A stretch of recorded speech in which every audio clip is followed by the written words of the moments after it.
Funding for This Is Nashville comes from you, our listeners, and Music City Prep Clinic, Nashville-based provider for PrEP, and offering comprehensive sexual health services in an environment designed to be safe, professional, and shame-free.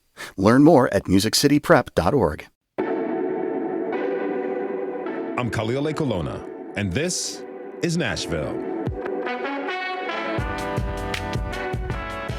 Over the years, Nashville has turned into a hotbed for tourism. Need some evidence? Just look around. With 3 professional sports teams, world-class music venues, and hotels popping up seemingly by the minute, our city has become a global tourist destination. But how did that come to be? Butch Spyridon has some answers. Later this hour, the longtime leader of the Nashville Convention and Visitors Corporation will join us to reflect on the past 3 decades before his retirement later this month. What questions do you have for Butch Spyridon? Tweet us at This Is Nashville. But first, Nashville's Homeless Impact Division has been moving ahead on what it refers to as a housing surge, which is the city's effort to move people from encampments into transitional housing. This comes after the city cleared out 2 encampments around the start of the year. WPLN contributor Tasha A.F. Lemley has been following this story for a long time. She recently shadowed outreach workers and is here with us now to share the latest on this effort. Hey, Tasha, really great to have you here. Hey, Khalil, it's good to see you. So, you've been reporting on homelessness and how the city is trying to help people for many, many years. Now the Homeless Impact Division is continuing on this path of closing additional campsites and moving people into housing. What can you tell us about these efforts? Okay, so they're starting what they're calling phase 2 of this housing surge. And in phase 1, they're saying they moved effectively 135 people out of campsites and into mostly transitional housing. And so by phase 2, it means pretty soon they're going to be announcing which campsites are going to be targeted next for this housing surge. And see how they can get people out of campsites and into have a roof over their head. Okay, so for the people who are living at these sites, what's the experience like? Yeah, so this is people's homes. And I think that's one of the very first things I learned when I went to a campsite for the first time nearly 20 years ago, you're walking into someone's living room.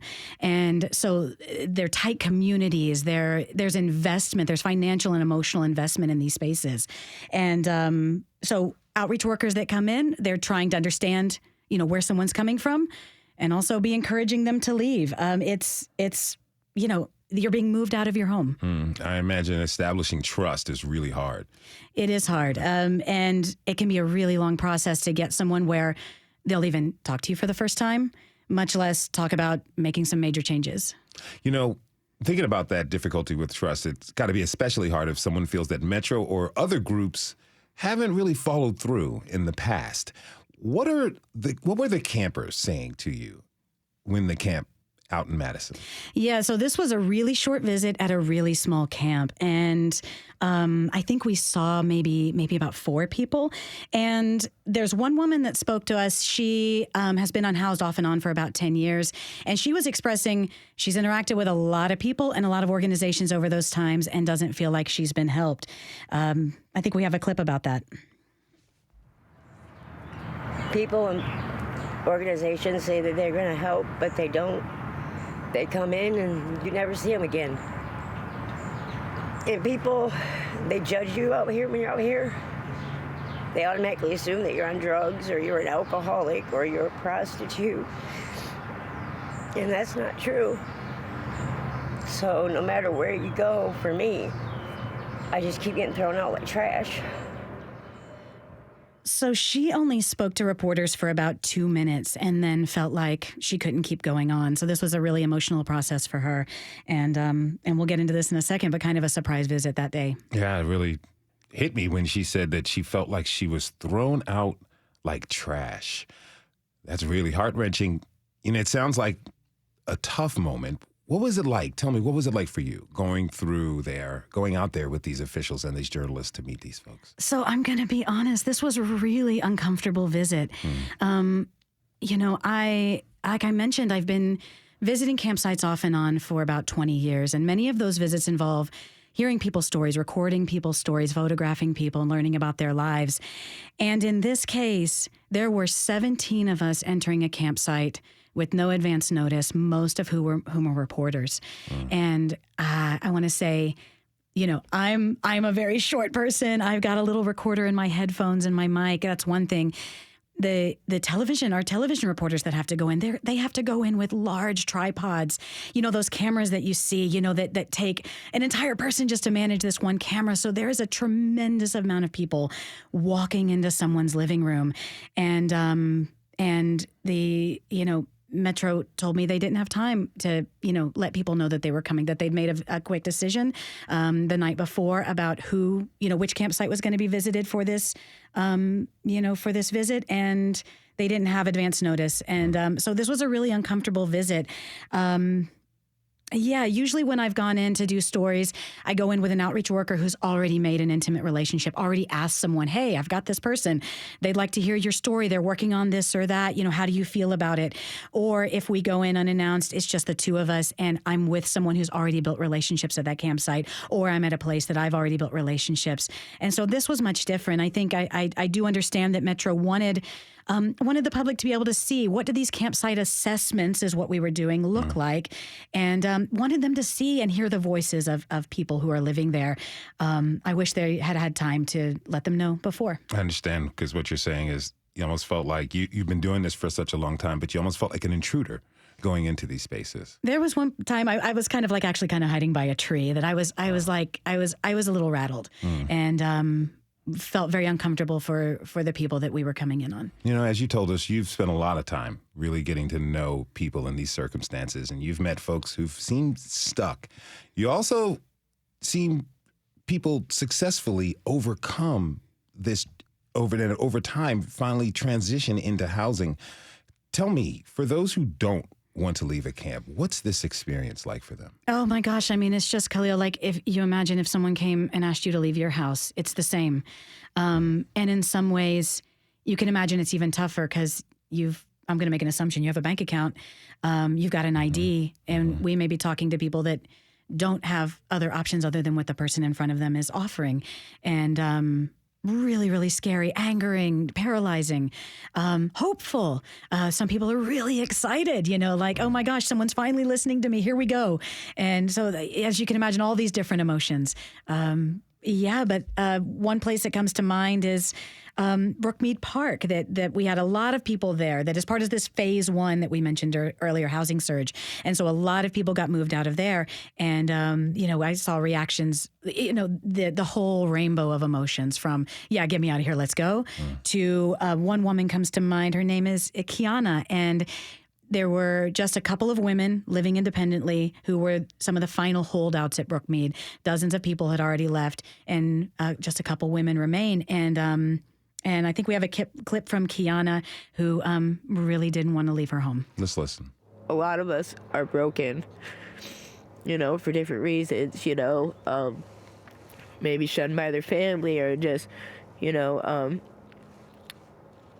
psychologically, we may not be okay or just whatever it is. But I feel like you never know what someone's going through. So it's a lot easier to say something nice or to show compassion than to be hateful or go out of your way to block someone who's just trying to get their life back together. Now, Kiana's situation, from what I understand, and I'm an outsider, but from what I understand is, her situation was complicated. All of our situations are complicated. We have nuances, we have time, we have trauma. From what I understand about her story, she had been given other options and they weren't working for her. And that's one thing that I think that takes some time and education to understand about housing. It's not a one size fits all. And sometimes it takes 2, 3, 4, even more attempts with a person to figure out what's going to work for them. There's always so much going on with housing and services for unhoused people, but put those latest focused on encampments into perspective for us. Is this the main thing Metro is working on? Well, I think they've got a lot of, whatever analogy we want, a lot of juggling plates or balls in the air, whatever. I don't know. We had this $50 million of COVID funding that has been dedicated to helping people who are unhoused, and so a lot of the attention has gone towards encampments. Also, transitional housing. There are two main types. We don't have time to get into them, but there are two main types of transitional housing. Some of them are in churches. We've done a show on that before, and then also converted motels that are now a place that people can be as they're working on getting into permanent housing. And then because those affordable units are scarce, getting someone to their forever home is not an easy thing. So it's new this week that Metro has started talking about these latest encampments. What will you be watching for next? So there's a couple things I'm really interested in. I'm working on a story right now looking at this transitional housing and the motel, the motel kind of situation that I just mentioned. The complexities around that. Transitional housing has its own adventure to it, its own maybe trauma, it's transitional. Any of us who have gone through any transition, as we are all doing all the time, that that's an uneasy place to be, and that's the same thing for people who are waiting to get into the permanent housing. And so I'm working on a piece about that, and there are the methods that Metro uses prioritizing these camps. So this phase 2 that we're talking about, there are some people that don't necessarily agree, some experts that don't necessarily agree with this type of campsite prioritization.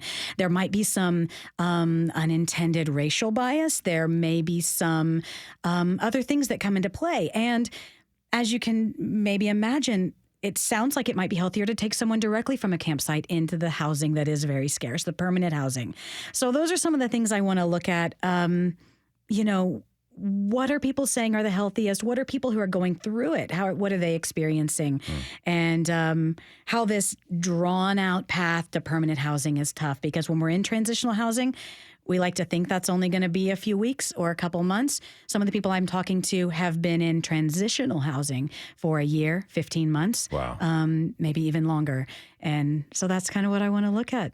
Tasha A.F. Lemley has long covered unhoused Nashvillians, including for the contributor WPLN, and This is Nashville. Tasha, great to see you. Thanks for being here, and thank you for your reporting. Thank you, Khalil.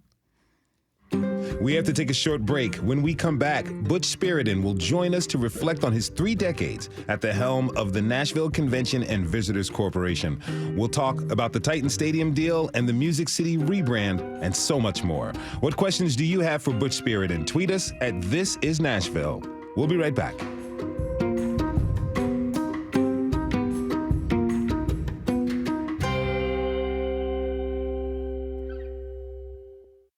Funding for This is Nashville comes from you, our listeners, and Music City Prep Clinic, Nashville-based provider for PrEP and offering comprehensive sexual health services in an environment designed to be safe, professional, and shame-free.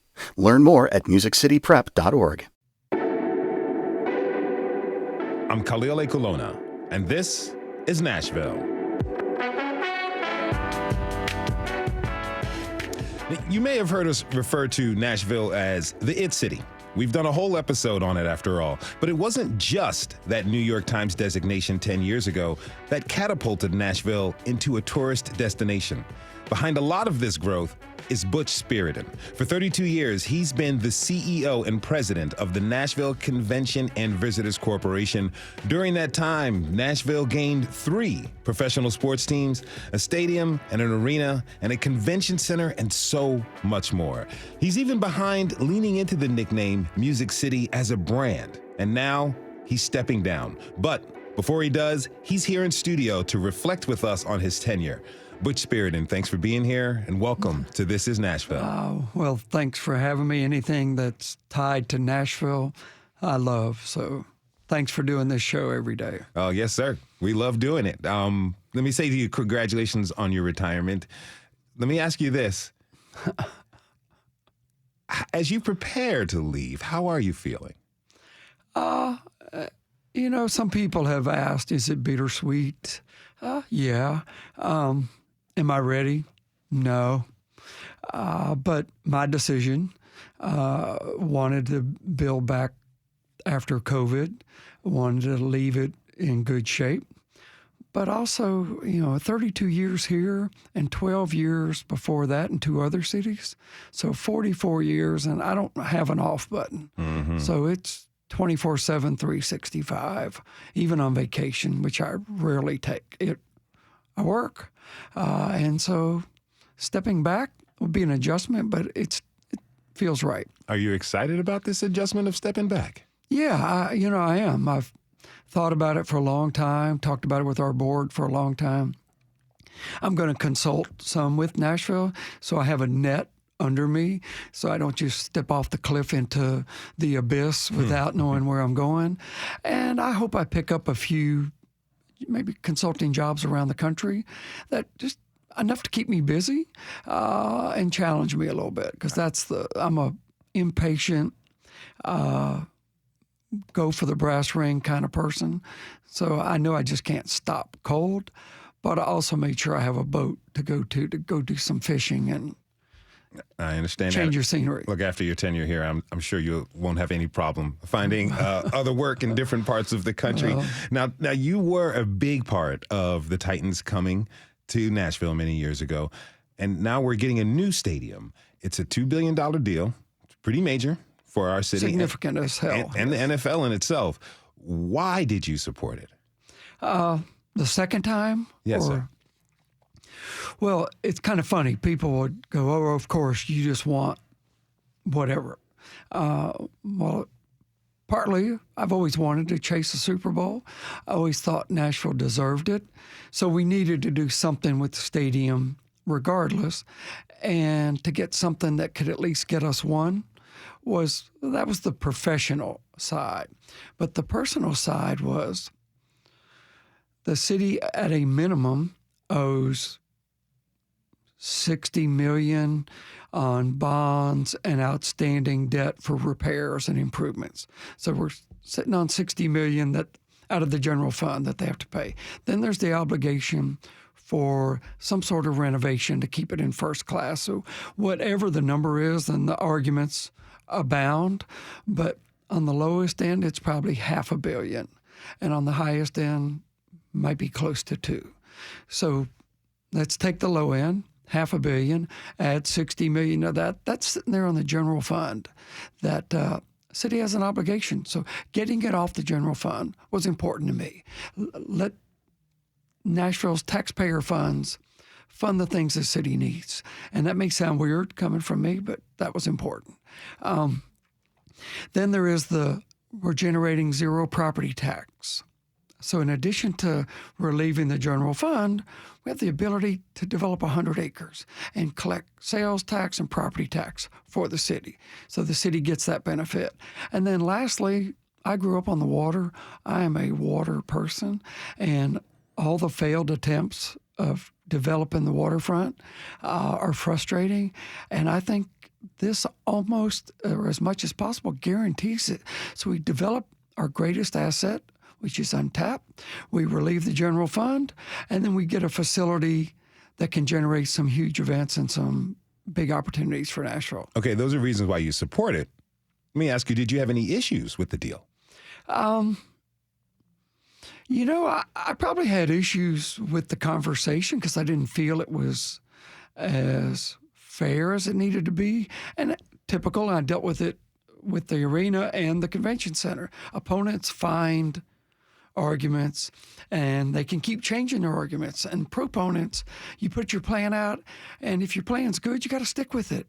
And I think that's what the Titans and the mayor did. I think maybe the fund, I think the Titans are putting up $48 million in a fund the city can use wherever they want.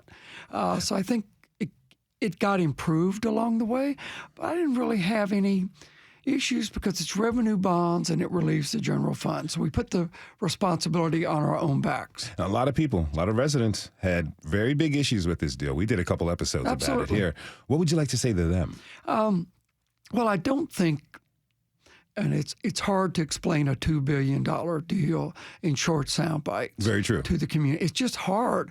And when somebody says, it's going to cost the city $2 billion. Well, I went to the hotel community and said, let's look at increasing the hotel tax. That's $600 million of the $2 billion that's going to come from the hotel community, from visitors. Amy and the NFL are putting up another 500 plus billion. So you start, all of a sudden, over half of it's from those two sources. Then you look at sales tax, PSLs. It's as good a case as you can make. Yes, it's a big number. The Titans are backstopping the loan. So if you look at what the city was faced with, if we do nothing versus what we got, I think the city won. I honestly do. And I'm stepping down, so I don't have to say, oh, it's a good deal. But it's a good deal. Now, getting the NFL to come to Nashville was a huge turning point for the city. Absolutely. In your view, what are some of the others? Well, we outkicked our coverage on the NFL. Getting the NHL, and maybe more important than getting the Preds, was saving them when the owner was going to sell it to a Canadian and it was going to move. And we put a group together. We sold season tickets. We generated the PR behind it, and we kept the team. It was gone. I mean, I was in a meeting where I heard, I'm leaving, and if you screw this up, there'll be hell to pay kind of conversation. So saving that team and showing the sports world that we weren't a one and done, we weren't a failure, and proof is in the pudding since that happened. The convention center, I think it's a good example of what the Titan Stadium can do. It's revenue bonds, it's visitor funded. I use the example of the JW Marriott. Everybody says, and the mayor would say, the city's not benefiting from tourism. I go, well, JW Marriott was the Methodist publishing house, paid $9,000 in property tax in 2014. The JW Marriott paid $3 million in 2019. The city benefits from these investments outside of the revenue that's paying for the bonds. And we have to remember that we don't have an income tax. We're a sales tax and property tax-based economy. So importing sales tax, way better than raising it. Now, 20 years ago, you started focusing on Nashville's brand as a city. Why? Tell me how you landed on Music City. Well, I'm quick to say there was a nickname out there. Music City, USA was bestowed upon the city in the 1950s by a DJ. I think it had run its course. The business community certainly was averse to that brand with the hillbilly, hee-haw, pure country connotation. So we looked at a lot of different things. But after the theme park closed and we were, how do we elevate ourselves? My intuition said music is the best opportunity we've got, and it's a risk. But music as Music City USA won't work. We need to take a step back. We need to tell the full story.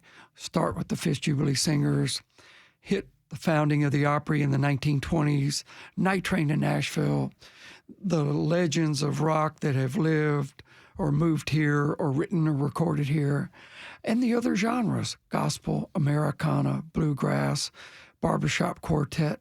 They all are headquartered here, songwriters. Let's tell that story. So we had to sell it to about 140 people that worked on the plan. And knock on wood, it's worked beyond our expectations. Tell me what were some of the impacts of this rebranding? I would argue, and I would use, when Nissan moved their headquarters here, nobody wanted to come from L.A. They moved here and they had to hire probably over half their staff because they all went, we're not going to that town. Fast forward, Alliance Bernstein, Amazon, Oracle, I don't think any of them would have come if we were in that other branded identity of hee-haw, hillbilly, pure country town. And one of the best things that happened was the country music community embraced what we were saying. And our argument was, this will be good for you too. So we're not pushing country down. We're raising the other genres up. We're raising the story up. It's good for the creative community. It's great for the songwriters themselves. And the numbers speak for themselves, but I truly don't believe Oracle or Amazon would be calling Nashville home if there wasn't this perception that we're a community of creators. It goes beyond music, but it's good for young people. It's good for the soul. I must admit, when I first heard about the opening for This Is Nashville, and it was to move to Nashville, the first thing that came to my mind was hee haw.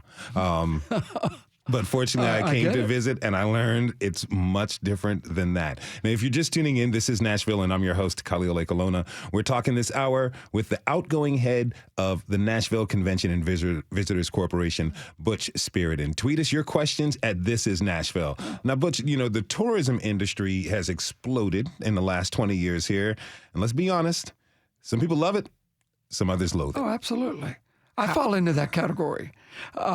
I love it, and I have my concerns. Well, tell me, how has the city benefited from this boom here? Well, in 2022, visitors spent $9.2 billion in Davidson County. So when you're a sales tax-based economy, and that we're probably getting close to 40% of the visitor spending in the entire state.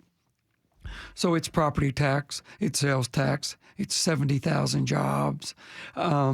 We don't recruit bachelorettes. We loathe the party vehicles. A few pedal taverns in the beginning. That was cute. It was fun. But now it's a menagerie of stuff that also condones or encourages drunken public behavior. It's a very small percentage of our business, but it is the most visible, and it is what, I'd say, in my learnings, what most Nashvillians dislike about tourism. Now, with the things that we love and the things that we loathe about the tourism industry, how do you see your role in that? So we get all the blame, which, fair or not, we get the blame. We are the tourism entity. We lit the fuse. We probably have spent more money and more time over the last 4 years trying to get the city to create new regulations or enforce existing regulations. We passed legislation at the state to give the city authority. We're not the enforcers, but we have sound ordinances. We have the ability to control the number of permits that are given to these vehicles. There are laws against public urination or defecation. We need to start enforcing this stuff. We need a bit of a crackdown to get it under control. And the frustration is we get that blame, and I get it. That's not a complaint. But we don't have that authority, because I promise you, if you gave us or me the authority, if nothing else, we have a reputation for getting stuff done. We'd go get it done. So would you say that you have any regrets about what some people call creating this monster downtown? Yeah, I have the regrets that the 5 blocks of Lower Broad are kind of seen as a runaway train. I value the honky-tonks. I value free music 365 days a year. It showcases a lot of bands. It's a ecosystem for careers. But it doesn't need to be an unchecked, as I said, runaway train. So that part I regret. I value the advancement of the dining scene. I value the advancement of our music scene, much broader than country, the songwriting community, the air service in this city. There's a lot of good things that have come out of this. And the free events, free world-class events. CMA is mostly free. New Year's Eve, July 4th, NFL Draft, Live on the Green, we'll work to get it back.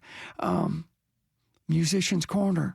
None of that would have happened without the ecosystem that has occurred here. Why do you think the tourism industry took the trajectory that it did in downtown specifically, though? I think it started with free live music 365 days a year. There was this nowhere else in the world. Every cities had great music, but there's always a cover charge. And it's closed on Christmas or closed on Thanksgiving. We don't close. We keep it free.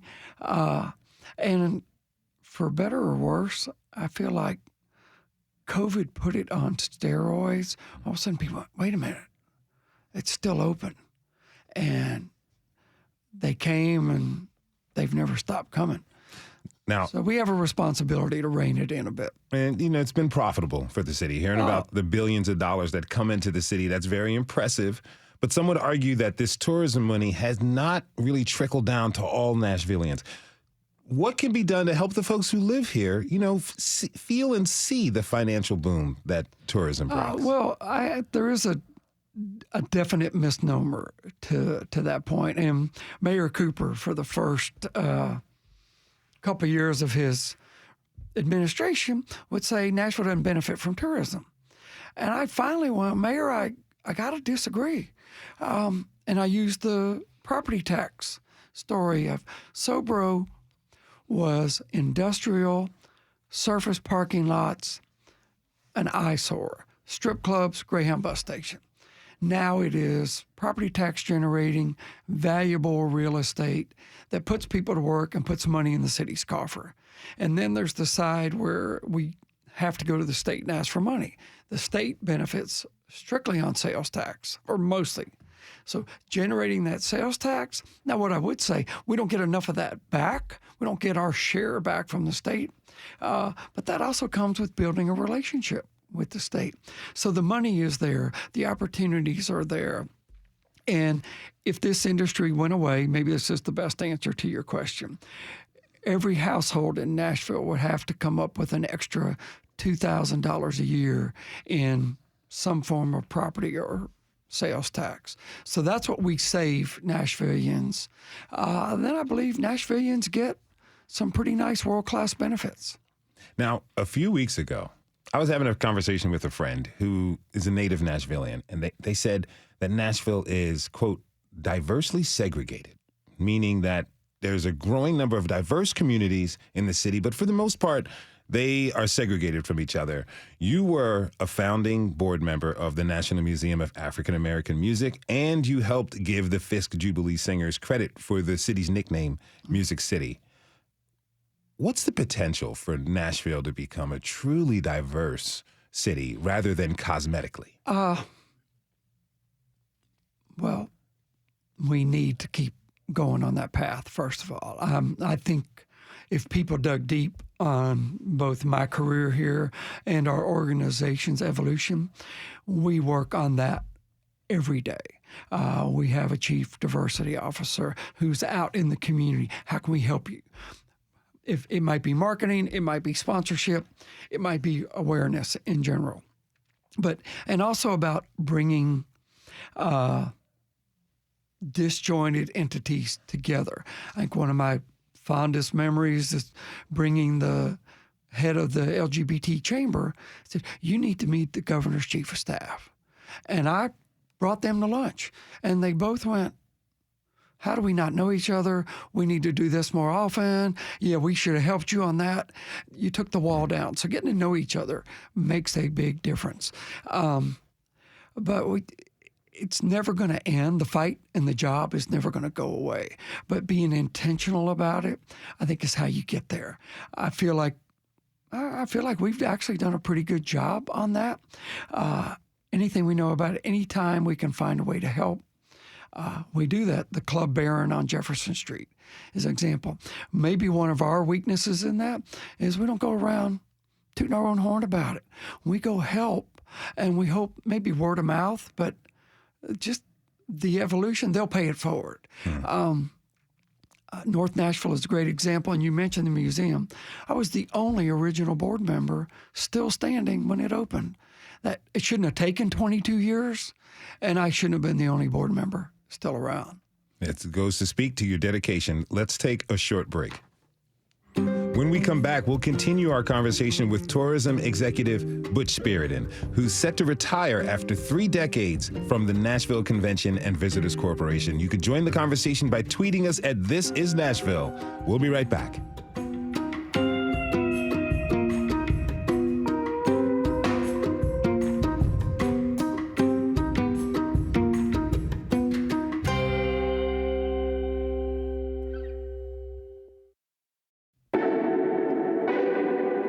I'm Khalil Colonna, and this is Nashville.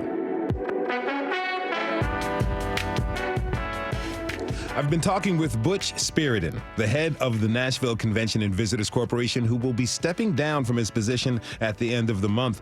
Under Spyridon's watch, the tourism industry survived a flood, tornadoes, a pandemic, and an economic recession, and has become one of the hottest tourist destinations in the country. He has not only seen the city change a lot over 30 years, he's helped it make a lot of those changes happen. Now, let's continue our conversation. Butch Spyridon, thanks again for being here. Thanks for having me. Now, take me back to your young professional days. How did you end up in this position? I was the first salesperson that Mobile, Alabama ever hired. Worked there for 6 years. I convinced my boss in Mobile to interview in Knoxville. He wasn't going to. He had turned him down. And I convinced him to talk to him. He took that job, and I was able to run a really small department and learn a little bit more about the administrative side. Then I spent 6 years in Baton Rouge, similar work. And then I always say, because Vanderbilt was on my resume, I got an interview here in Nashville. We wouldn't hire somebody from Baton Rouge today, but back then we were a $2 million operation with 19 staff people. So I was appealing to them, and I'd say I outkicked my coverage. Yeah, outkicked your coverage. Have you always wanted to be in the travel industry? No, didn't know it existed. I was bartending when I was job searching, so I was in it by happenstance. But back then, there was no career path for it. You literally almost had to stumble into it, which I did, and I fell in love with it. It's different every day. You get to make a difference for a community because it's economic development in its purest sense. And you get to be creative. So those things appealed to me. Whether you like our success or not, you can't disagree that we've been pretty good at what we're paid to do. And I've done things I never would have dreamed I would get to do. Now, you mentioned that the city saw Vanderbilt on your resume. Tell me about the Nashville you went to college in. What was it like? Oh, man. Mostly dead. Downtown was boarded up, or adult peep shows. There were honky-tonks around Vanderbilt because that's where we would go drink. Drinking age was 18. So think about it. I moved here from Mississippi, and beer was 18, alcohol was 21. But the speed limit was 75, and the drinking age was 18. I'm like, I'm going to love it here for all the wrong reasons. But I lived off campus for 2.5 years and literally learned the city. And even though it didn't have much to offer, Rotiers, Hermitage Cafe was a different name, Elliston Soda Shop, I loved it. I actually made the statement when I was graduating that this would be the only inland city I would ever live in. I said earlier, I'm a water person. I never thought I'd come back, but I went, I would live here. And no hotels, Opryland Hotel, a theme park, a regional theme park. There was nothing for me to say I would do this. But I came back, and 32 years later. 32 years later, you came back, and you came back and talk to me about the 90s. Like, what did the city have going on as a destination back then when you started in the position? Everything, for the most part, was out at Opryland. Theme park, hotel, Opry House, CMT, TNN. It was all out there. And Opryland deserves the credit for building our industry. But also, I quickly learned they didn't talk about Nashville. They didn't tell their clients. They just marketed Opryland. Go to the airport, come here, go back. So I learned that they were in control of everything. So that was the first lesson. Second lesson was they weren't listening to us because we didn't bring any value to the table. So we needed to demonstrate and add value to the city's efforts. And that took a pretty good while. And then, the Houston Oilers moving here, the Nashville Preds, and Opryland closing the theme park opened the door for, maybe, I don't know if we threw the life ring out or we caught it, but we stepped into a role that said, we have to carry the city forward. We have to figure life after theme park and life when Opryland starts building hotels around the country. Because you used to get a 5-year booking every year. Now you'd get it once every 5 years when they go to D.C., Dallas, Florida, soon to be Denver. Different animal. Now, back when you started, Nashville lacked what a lot of bigger, more cosmopolitan cities had to offer. Here we are in 2023. Do you miss anything from the old Nashville? Yeah, and when I hear people say I miss the old Nashville, I do two things. Well, I'll say this in 3 parts. First of all, my experience has taught me cities are either growing or dying. You don't sit still. And so you're going to gain some things and you're going to lose some things. So I always hope we gain more than we lose. But I miss Rotier's. I miss Hermitage Cafe. Often say, I went to those places. The people that are complaining, when was the last time you went?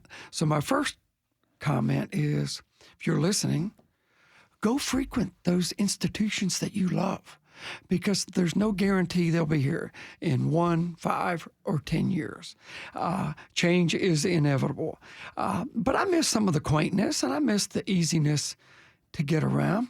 But then I look at the growth of our airport, the number of destinations and the price points to get around. I look at the diversity of music in this city, and it's a source of pride for me.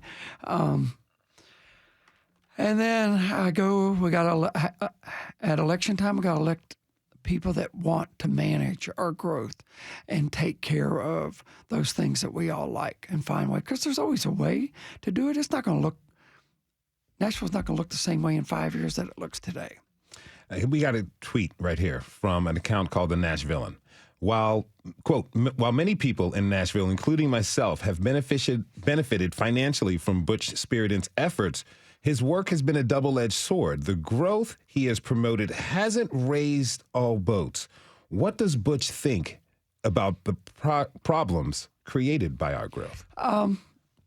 First, I'm not blind, so I agree.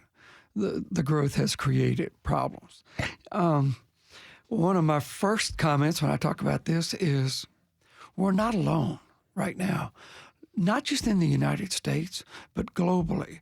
Affordable housing, workforce, transit. Internationally, countries do mass transit better than the U.S., but those are growing pains without question. But they are problems that every city, homelessness, every city I talk to is facing these problems. So I look to, elected leadership to take some responsibility and bring the broader community together, because they are public-private solutions, I believe, to affordable housing, to homelessness, to transit. Transit's a problem, but we voted it down twice. So you can get mad at me or business or whoever, but the public voted it down. Now, granted, wasn't explained very well either. We got to do a better job on that end. But they are solutions that take everybody, and there's got to be a willingness, because it's going to take the full community. If you're just tuning in, this is Nashville, and I'm your host, Khalil Ekalona. We're talking this hour with the outgoing head of the Nashville Convention and Visitors Corporation, Butch Spyridon. Tweet us your comments at This Is Nashville. Now, the most common issues that were born from tourism and development are shown here on housing costs. You spoke about the general commonality that many people are having around the country and the world with housing, and it's getting harder to live for people here in Nashville. What can be done for the folks who feel like they've added to the soul of this city? First, I love those people that have helped, and I believe the soul of the city is in our people, not in a building, not in some historic institution, but the creative culture of this city is, without question, the heart and soul of Nashville. When Mayor Dean was mayor, we formed a music council, and we divided things up. And one of the things we did, we talked about affordable housing for the creative community, and we helped create Ryman Lofts. We, as an organization of Music City Music Council, down on Hermitage Avenue, across from the Hermitage Cafe. It worked, but we haven't done it since. So not in my wheelhouse, but for the life of me, I don't understand. There was a model that worked. Why didn't we do it again? I talk to developers all the time who are willing to participate in the affordable housing side of it. So if it's cut a deal on property tax to keep the rate down, if they need to be rezoned, make sure you get something back in that. I said this the other day to some people. When we have a developer that's going to add, in this case, retail, and they want something, a certain piece of that retail should be affordable for independent local businesses too. There are models out there, and there are ways to do it. We have to have the will, we have to be creative, and we have to hold people's feet to the fire. Would you say that we also have to kind of have political cooperation in that? I mean, the posturing between the state government and the city has been a lot, and it's been in the headlines a lot for the past couple of years. Are you worried about continued interference from the state government on projects that are vital to the city? Absolutely. And, glad to hear the governor say this past session was a bad example, and we need to do better. We need to improve that.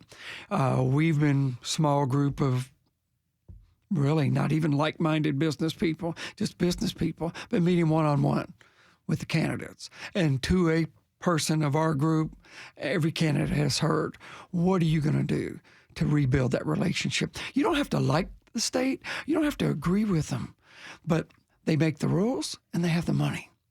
So without changing the state constitution, we have to find a way to work with them. What happened this past session is an embarrassment on every level. And we worked hard to try to tone it down. I went to the Capitol myself and had meetings and said, please back off.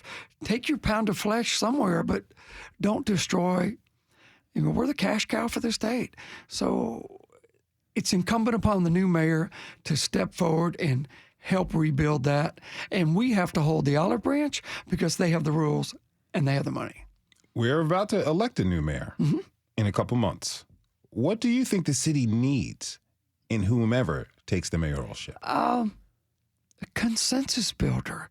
We have to not only listen, we have to, if we're going to be that open, welcoming, inclusive city, that includes talking to people that aren't like-minded like you. It may not be fun.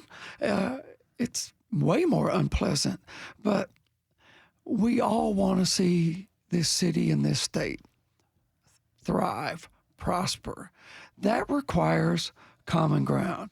4 or 5 years ago, for whatever, we all know why, we lost our way as a country, as a state, and even as a city to come together and find solutions. The success of Nashville, I've said it for years, I say it to cities that want to learn, collaboration, cooperation, compromise. That's how we got successful. We've lost our way. As we look to the future, what would you like to see? Where would you like to see Nashville be in the next 30 years? A little more of what we're doing, smart growth, development of the East Bank. We have real estate, so you don't have to cram it in and create more traffic. You have room to spread out downtown. So I think the East Bank is critical beyond the stadium. Stadium is the catalyst to get it done. But neighborhood, riverfront activation so the city can enjoy it, our citizens can enjoy the river, along with affordable housing and necessary retail that neighborhood needs, not just more restaurants or more hotels. And then maybe putting music from a creative standpoint, all genres, back toward the forefront. It's our calling card. We need to be a little more proud of it. We need to make it easier for those creatives to live and work here, and whether they're a side job for their dream, help them. How much time are you going to spend by the water real quick? Over half. Awesome. Butch Spyridon is the president and CEO of the Nashville Convention and Visitors Corporation. He steps down at the end of the month after working there for 30 years. Butch, thank you again for being here. Great pleasure to talk with you, sir. Thank you. Good job. And thank you for tuning in this hour. This is Nashville is a production of WPLN News and Nashville Public Radio. Today's episode was produced by executive producer Andrea Tudhope. Our senior producer is Steve Harouche. Our digital lead is Anna Gallegos-Cannon. Michaela Elias is our technical director. The masterminds behind our theme music are LaRange and Namir Blade. Listen back at This Is Nashville or wherever you get your podcasts. The conversation doesn't end here. Tweet us at This Is Nashville. Find us on Instagram and tell us what you want from our show by filling out our quick survey online. This is Nashville. I'm Khalil Ekalona. We'll see you tomorrow, everybody. And be good to each other.